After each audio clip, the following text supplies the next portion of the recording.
धराली आपदा को लेकर अलर्ट मोड पर सीएम धामी। आपदा प्रभावितों को दी 5-5 लाख रुपए की सहायता राशि। लिंची घाट में बेली ब्रिज का निर्माण पूरा।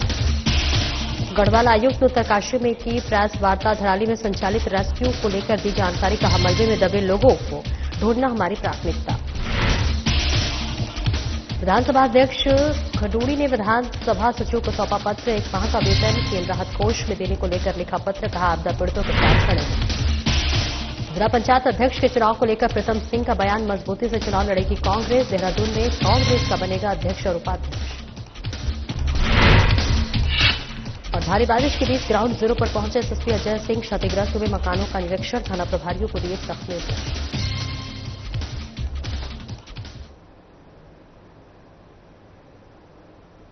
नमस्कार, स्वागत है आपका। मैं हूं आपके साथ सपना दीपक मदेशिया। बुलेटिन का आगाज करेंगे। धराली उत्तरकाशी में हाल ही में आई भीषण आपदा ने अनेक परिवारों को असहनीय दुख और भारी क्षति पहुंचाई है। इस त्रासदी की घड़ी में उत्तराखंड विधानसभा अध्यक्ष रितु खंडूड़ी भूषण ने मानवीय संवेदनाओं और कर्तव्य बोध का परिचय देते हुए अपना 1 माह का वेतन मुख्यमंत्री राहत कोष में देने का पत्र विधानसभा सचिवों को सौंपा है। आपदा पीड़ितों की मदद से इस अभियान में विधानसभा के सभी अधिकारी और कर्मचारी भी पीछे नहीं रहे। उन्होंने एक स्वर में निर्णय लेते हुए 1 दिन का वेतन राहत कार्यों के लिए समर्पित किया है। यह कदम केवल आर्थिक योगदान नहीं, बल्कि संकट के समय सामूहिक जिम्मेदारी और एकजुटता का सशक्त संदेश है। विधानसभा अध्यक्ष ने गहरी संवेदना व्यक्त करते हुए कहा कि धराली के प्रत्येक पीड़ित परिवार तक राहत, सहयोग और उम्मीद पहुंचाना हम सभी का साझा संकल्प है। ये समय केवल शब्दों का नहीं, बल्कि कर्म के माध्यम के साथ खड़े होने का है। रितु खंडूड़ी भूषण ने प्रदेशवासियों से भी आह्वान किया है कि वे अपनी क्षमता अनुसार इस मानवीय प्रयास में भागीदारी बने, ताकि धराली के प्रभावित परिवार शीघ्र अपने जीवन को पुनः संवार सके।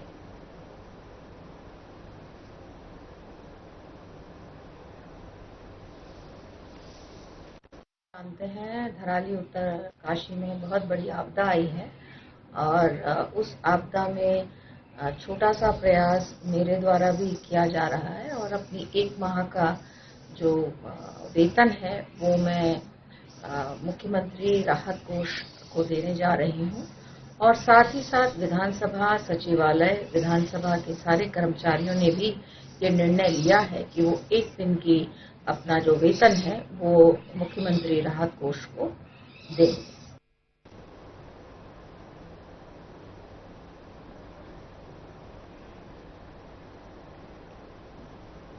और आगे बढ़ेंगे, जहां मुख्यमंत्री पुष्कर सिंह धामी ने मुख्यमंत्री सशक्त बहना उत्सव योजना के अंतर्गत राज्य स्तरीय संवाद कार्यक्रम में प्रतिभाग किया।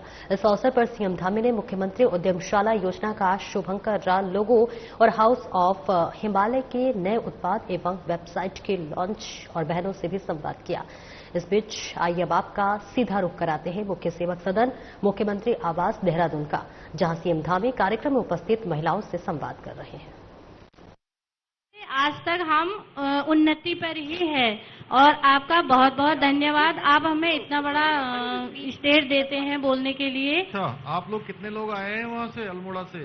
सर, हम अल्मोड़ा से 5 लोग आए हुए हैं, जिसमें से एक ताकुला से एक दीदी आई हुई है और एक दोराहाट से आई हुई है और 3 हम हॉलबाग ब्लॉक की महिलाएं हैं सर। अच्छा, चलिए, बहुत अच्छा चल रहा है समूह आप लोगों का। जी सर, सभी इसमें भी हो रही है सर, इसकी वजह से। मड़वे का आटा बेच रहे हैं कि कुछ और भी बेचते हैं? कुछ बनाते भी हैं सर? उसके बिस्किट भी बनते हैं। ये क्या कहते हैं, जितनी भी योजनाएं हैं मैं उसका पूर्णतः लाभ ले चुकी हूँ। जैसे होम स्टे है, दीनदयाल उपाध्याय योजना, उसमें हुए उत्पाद का कितनी इनकम हो जा रही है? सर, मेरी इनकम अभी 4 लाख से ज्यादा है और 100 लीटर दूध है मेरे पास अपना। 20 से लेके 25 गाय बछड़े हैं। बहुत अच्छा, थैंक यू सर। बहुत बहुत धन्यवाद। समस्या का समाधान भी बहुत अच्छा, मेरी बहुत बधाई आपको। Thank you sir. और अच्छा है, आपको देखकर और लोग भी जो है हमारे रिवर्स पलायन करेंगे अब, क्योंकि हमारे राज्य में बहुत संभावनाएं हैं। जी सर। बहुत हम लोग रोजगार, स्वरोजगार, इच्छा शक्ति अगर हमारी अच्छी है, मजबूत है, तो सच में बहुत सारे काम हमारे सामने जो है हमारा इंतजार कर रहे हैं। जी सर, पाए उसका हमें बहुत लाभ मिल जाता है सर। बहुत अच्छा रेखा देवी जी, आपको भी और आपके पूरे समूह को। मेरी तरफ से बहुत बधाई। धन्यवाद सर। आप लोग आगे बढ़िए, हम लोग सब लोग आपके साथ है, पूरी सरकार आपके साथ है। जी सर। और कोई सुझाव आपको लगता है तो वो बताइए, कोई अगर बात हो तो। ये मेरे साथ मशरूम का मुझे बहुत देख बढ़िया। के। रायपुर वालों का तो बहुत अच्छा है। जी सर। चलिए, और कोई वहाँ पर आपका कोई परेशानी तो नहीं है? सर कोई परेशानी नहीं है, बस थोड़ा सा ये है कि हम चाहते हैं कि हमारी महिला बैंक बने, क्योंकि जब 10 लाख से ऊपर लोन की दिक्कत आती है तो बैंक में हमें परेशानी होती है और महिलाएं फिर पीछे हट जाती हैं। ठीक है, ठीक। धन्यवाद सर। अब उसकी उत्कर्ष श्रम सहायता समूह की अध्यक्ष हूँ। जी बताइए। मैंने रेस्टोरेंट का वो किया है सर, उत्साला काम किया है। चलिए, कितने लोग आए हैं आज आप लोग? सर हम 2 लोग हैं यहाँ पे। 2 लोग आए हैं? हाँ जी। चलिए, अच्छा चल रहा है? हाँ जी, बहुत अच्छा चल रहा है। कोई दिक्कत तो नहीं है? नहीं सर, बहुत अच्छा चल रहा है आपके से। हमें 10 लाख का लोन कराया था, उसमें 6 लाख की सब्सिडी मिली है सर। वाह, चलिए बहुत अच्छा, बहुत बधाई।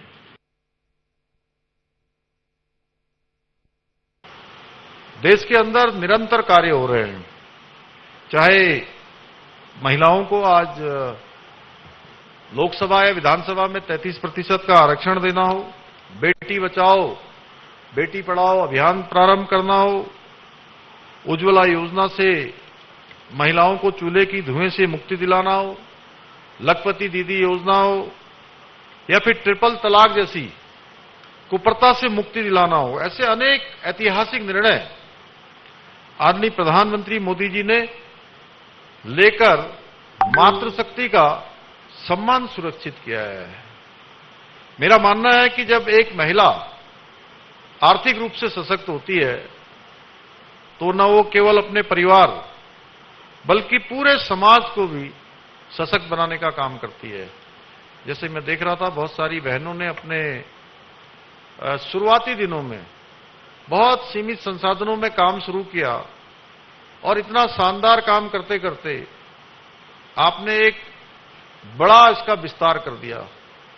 और जहां स्वयं का आप लोग रोजगार कर रही हैं, स्वयं के रोजगार के साथ साथ और लोगों को भी आप सबके माध्यम से रोजगार मिल रहा है। आदरणीय प्रधानमंत्री जी के सहयोग और मार्गदर्शन से हमारी सरकार भी मातृशक्ति के कल्याण के लिए समर्पित होकर काम कर रही है। हमने शिक्षा, स्वास्थ्य से लेकर उद्यमिता, नौकरियों तक में प्रदेश की महिलाओं को अधिक से अधिक उनकी भागीदारी सुनिश्चित करने के लिए अनेक निर्णय लिए हैं। इसी क्रम में हमारी सरकार द्वारा उत्तराखंड राज्य ग्रामीण आजीविका मिशन के माध्यम से प्रदेश की ग्रामीण महिलाओं को आत्मनिर्भर बनाने का कार्य किया जा रहा है। अभी 2 साल पहले सशक्त बहना उत्सव योजना शुरू करी थी और मुख्यमंत्री महिला स्वयं सहायता समूह सशक्तिकरण योजना के माध्यम से हमने राज्य की मातृशक्ति को नए अवसर और शक्ति प्रदान करने का भी काम किया है। आज जारी होने वाले शुभंकर और लोगो मुख्यमंत्री उद्यम शाला योजना के अंतर्गत आपके द्वारा जो निर्मित उत्पाद हैं उनकी गुणवत्ता और प्रामाणिकता का ये प्रतीक बनेंगे। साथ ही ये उपभोक्ताओं के विश्वास और आपके ब्रांड को और अधिक सशक्त बनाएंगे।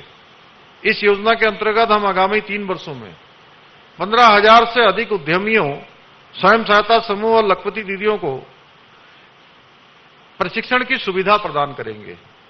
यानी कि कैसे उनको काम करना है, कैसे आगे बढ़ना है, किस प्रकार से अपने उत्पादों को बनाना है, कैसे उनकी पैकेजिंग करनी है, कैसे उसकी क्वालिटी को मेंटेन करना है। इसके अंतर्गत उन्हें पूरी तरह से कानूनी और लाइसेंसिंग सहयोग, को-वर्किंग स्पेस, निवेश सहायता और स्थानीय से लेकर वैश्विक स्तर तक के विपणन के लिए एक मजबूत नेटवर्क उपलब्ध कराया जाएगा। आदरणीय प्रधानमंत्री जी के दूरदर्शी नेतृत्व में वोकल फॉर लोकल और लोकल टू ग्लोबल की पहल के अंतर्गत लखपति दीदी के संकल्प को साकार करने तथा हमारी स्थानीय उत्पादों को वैश्विक पहचान दिलाने के उद्देश्य से हाउस ऑफ हिमालयाज नाम से अम्ब्रेला ब्रांड की शुरुआत की थी। इसके अंतर्गत हम करीब 35 उच्च गुणवत्ता वाले उत्पादों को विभिन्न e-commerce platforms, in house stores के माध्यम से लोगों तक पहुंचा रहे हैं। और एक छोटे से ब्रेक के लिए रुकेंगे, जल्द लौटते हैं।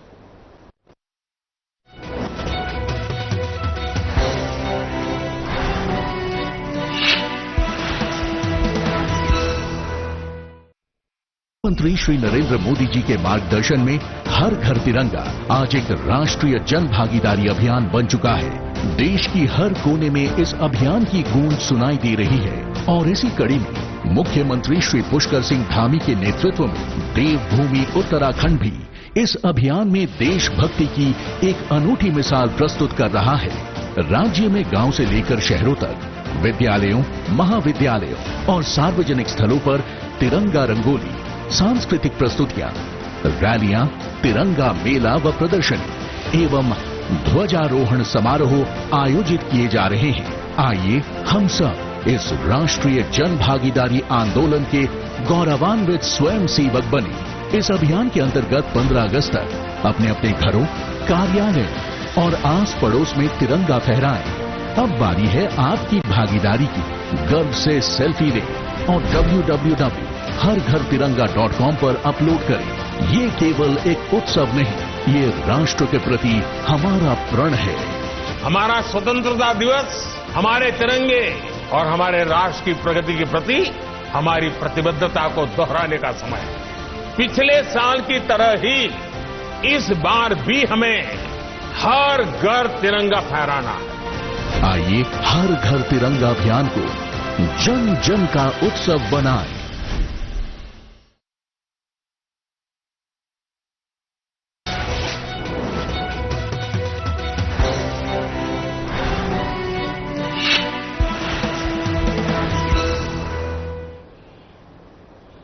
और ब्रेक के बाद एक बार फिर से स्वागत है आपका। खबरों में आगे बढ़ेंगे, जहां धराली आपदा को लेकर मुख्यमंत्री पुष्कर सिंह धामी अलर्ट मोड पर हैं। सीएम धामी का बड़ा बयान सामने आया है। 98 आपदा प्रभावित परिवारों को दी 5-5 लाख रुपए की सहायता राशि मिलने पर प्रभावितों ने मुख्य सेवक का जताया आभार। तो वहीं लिमची घाट में बेली ब्रिज का भविष्य हुआ पूरा। माफ कीजिएगा, लिमची घाट में बेली ब्रिज का निर्माण हुआ पूरा। ब्रिज पर वाहनों का आवागमन हुआ शुरू। आवागमन शुरू होने से राहत कार्यों में आएगी तेजी। क्षतिग्रस्त सड़कों पर अब तेजी से होगा कार्य। नेटवर्क सुविधाएं होंगी बहाल। प्रभावित है मेरे परिवार के सदस्य। पुनर्निर्माण और पुनर्वास कार्यों को प्राथमिकता के साथ किया जा रहा है पूरा।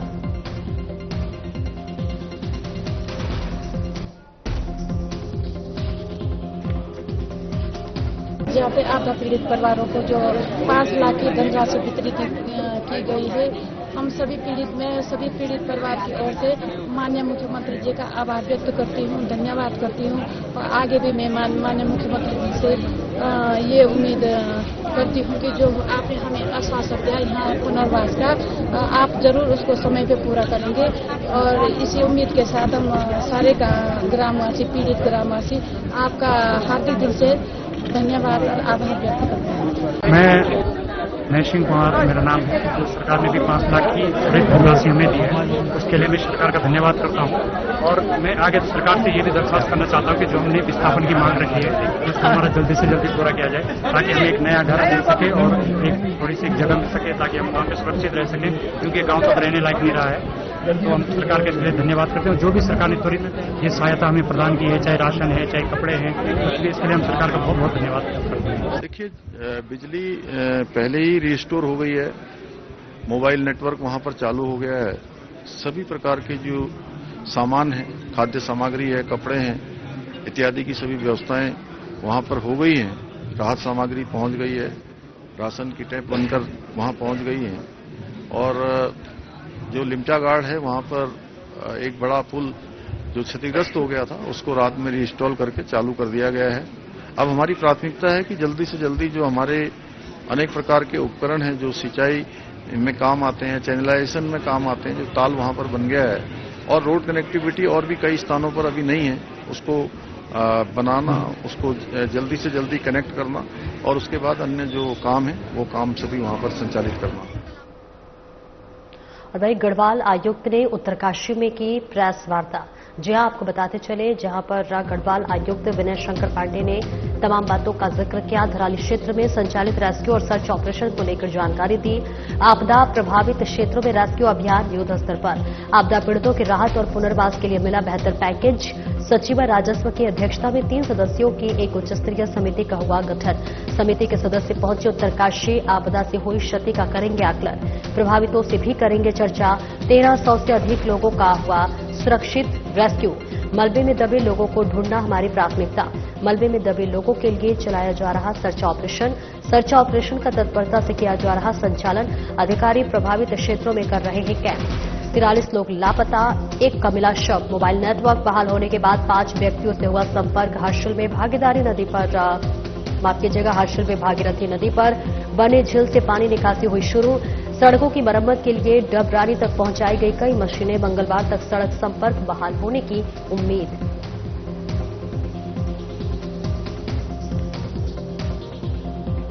धराली में जनपद उत्तरकाशी का एक दूरस्थ गांव है।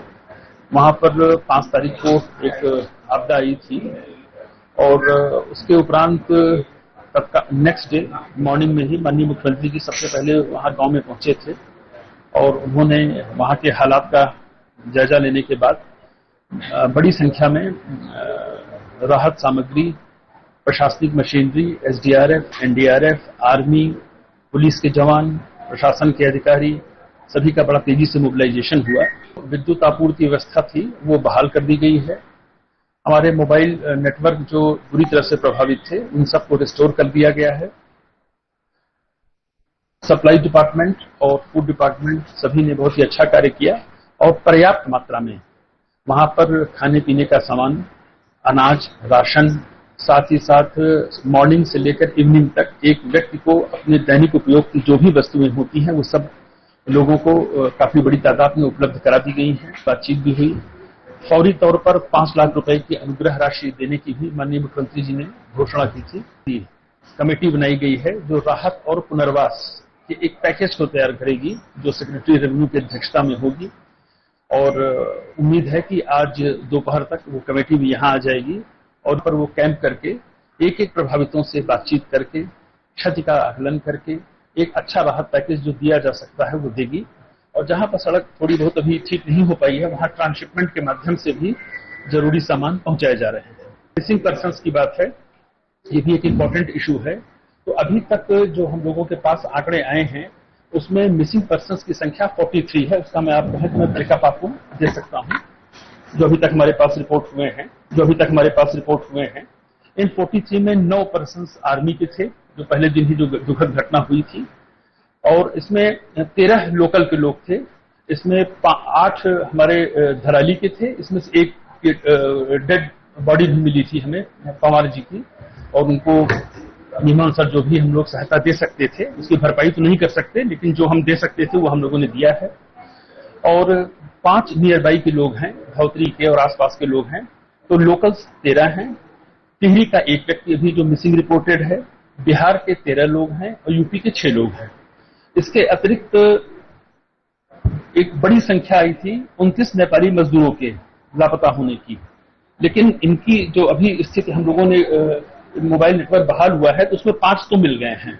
अब ये संख्या घटकर 24 हो गई है और इनके जो कॉन्ट्रैक्टर्स हैं उनसे संपर्क किया जा रहा है। उनके पास बहुत डिटेल नहीं है और हम लोगों ने उनसे ये कहा है कि आप जहां से लेबर में गई वहां से कॉन्टैक्ट करिए आप, ताकि उनकी पूरी डिटेल मिले, उनके मोबाइल नंबर मिले। तो हो सकता है कि 13 मिसिंग है यूपी के, इनके भी घर के एड्रेस वगैरह मांगे जा रहे हैं। क्योंकि मेरा पर्सनल एक्सपीरियंस है, जब लास्ट ईयर केदारनाथ जी में आपदा आई थी वहां काफी बड़ी संख्या में मिसिंग लोगों के बारे में बताया गया और जब 4 दिन बाद नेटवर्क बहाल हुआ, लोगों के मोबाइल चले, उनकी लोकेशन ली गई तो शुरुआत में आया कि 3 लोग राजस्थान के लापता हैं और ये तीनों जयपुर में अपने घर पहुंचे। एक छोटे से ब्रेक के लिए रुकेंगे, जल्द लौटते हैं।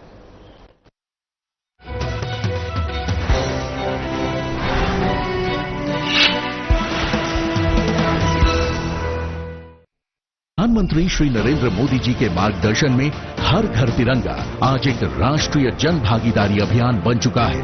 देश की हर कोने में इस अभियान की गूंज सुनाई दे रही है और इसी कड़ी में मुख्यमंत्री श्री पुष्कर सिंह धामी के नेतृत्व में देवभूमि उत्तराखंड भी इस अभियान में देशभक्ति की एक अनूठी मिसाल प्रस्तुत कर रहा है।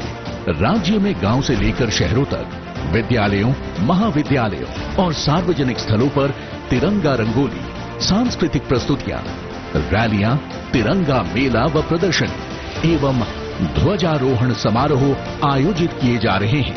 आइए हम सब इस राष्ट्रीय जन भागीदारी आंदोलन के गौरवान्वित स्वयंसेवक बने इस अभियान के अंतर्गत 15 अगस्त तक अपने अपने घरों, कार्यालय और आस पड़ोस में तिरंगा फहराएं। अब बारी है आपकी भागीदारी की। गर्व से सेल्फी लें और www.harghartiranga.com पर अपलोड करें। ये केवल एक उत्सव नहीं, ये राष्ट्र के प्रति हमारा प्रण है। हमारा स्वतंत्रता दिवस हमारे तिरंगे और हमारे राष्ट्र की प्रगति के प्रति हमारी प्रतिबद्धता को दोहराने का समय है। पिछले साल की तरह ही इस बार भी हमें हर घर तिरंगा फहराना है। आइए हर घर तिरंगा अभियान को जन जन का उत्सव बनाएं।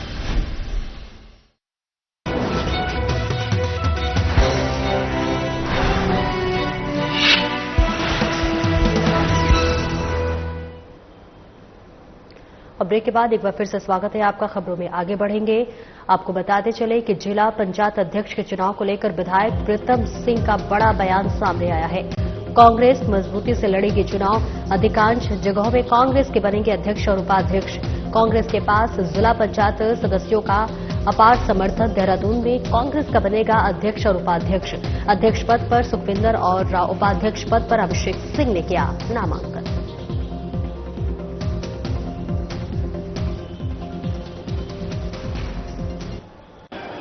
नहीं, देखिए, पूरे प्रदेश की स्थिति तो प्रदेश अध्यक्ष जी बता पाएंगे, लेकिन देहरादून का मैं जिक्र करना चाहता हूं। कांग्रेस मजबूती से लड़ेगी और जीतेगी। नहीं, देखिए, पूरे प्रदेश की स्थिति तो प्रदेश अध्यक्ष जी बता पाएंगे, लेकिन देहरादून का मैं जिक्र करना चाहता हूं। कांग्रेस मजबूती से लड़ेगी और जीतेगी। और आगे बढ़ेंगे, जहां भारी बारिश में ग्राउंड जीरो पर पहुंचे एसएसपी अजय सिंह। जहां क्षेत्र में विभिन्न स्थानों का भ्रमण कर स्थिति का जायजा लिया। नेहरू कॉलोनी पर क्षेत्र में नदी का पुस्ता ढहने से क्षतिग्रस्त हुए मकानों का किया निरीक्षण। स्थानीय निवासियों से की वार्ता। इसके साथ ही नदी के बढ़ते जलस्तर के दौरान नदी किनारे न जाने की दी हिदायत। थाना प्रभारियों को सख्त निर्देश। प्रभावित और संवेदनशील स्थानों से लोगों को सुरक्षित स्थानों पर ले जाएं। उफान पर आए नदी और नालों का करें निरीक्षण। लाउड हेलरो के माध्यम से लोगों को करें सतर्क। आपदा की सूचना पर करें त्वरित रिस्पांस। 24 घंटे रहे अलर्ट मोड पर।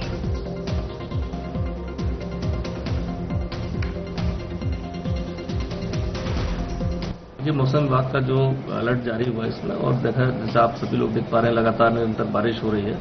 और खासकर देहरादून की बात करें तो यहाँ बहुत सारे पर्यटक स्थल हैं जहाँ पर नदी किनारे बहुत सारे लोग बसे हुए हैं और जो जाते हैं तो उनको लगातार अनाउंसमेंट के माध्यम से उनको बताया गया कि नदी के पास ना जाए, या ऐसे नाले जहाँ पर उफान में पानी चल रहा है वहां ना जाए। और खासकर ऐसे जो नियर बाई इलाके जहाँ पर घर मकान बने हुए हैं उनको भी बताया गया कि सेफ स्थानों पर कुछ समय के लिए चले जाएं जब तक कि बारिश रुकती नहीं है और जब तक जल स्तर नॉर्मल नहीं होता। तो सभी को अलर्ट भी किया गया। जहां जहां कोई सूचना इस तरह की प्राप्त हो रही है, जैसे अभी पुस्ता ढहने की बात दीपनगर के क्षेत्र से पता चली जहां 2 मकान आंशिक रूप से क्षतिग्रस्त हुए, तो वहां भी पुलिस ने तत्काल पहुंचकर राहत दल ने वहां पर उनको सेफ जगह पर जाने के लिए बताया।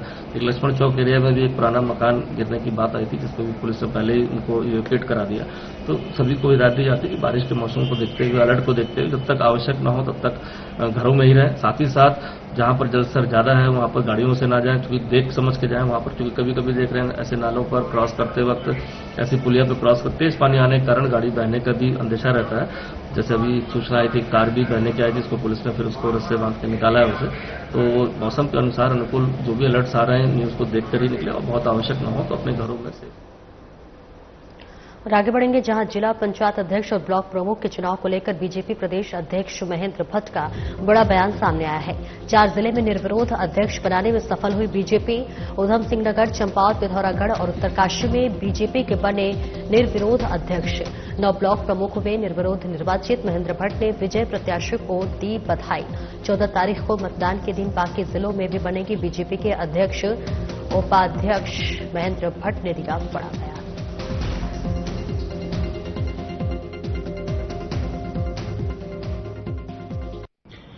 आज नामांकन प्रक्रिया के पूर्ण होने के बाद सुखद समाचार भारतीय जनता पार्टी के लिए है। हमारे जिला पंचायत के जो घोषित प्रत्याशी थे उधम सिंह नगर, चंपावत, पिथौरागढ़ और उत्तरकाशी, यहां भारतीय जनता पार्टी के प्रत्याशियों को निर्विरोध विजय प्राप्त हुई है। मैं इन सभी प्रत्याशियों को बधाई देता हूं। वहां की जनता का आभार व्यक्त करता हूं। और अभी तक की जो सूचना है उसमें 9 ब्लॉक प्रमुख भारतीय जनता पार्टी ने निर्विरोध निर्वाचित किए हैं, क्योंकि यहां पर किसी दूसरे व्यक्ति ने कोई नामांकन नहीं किया।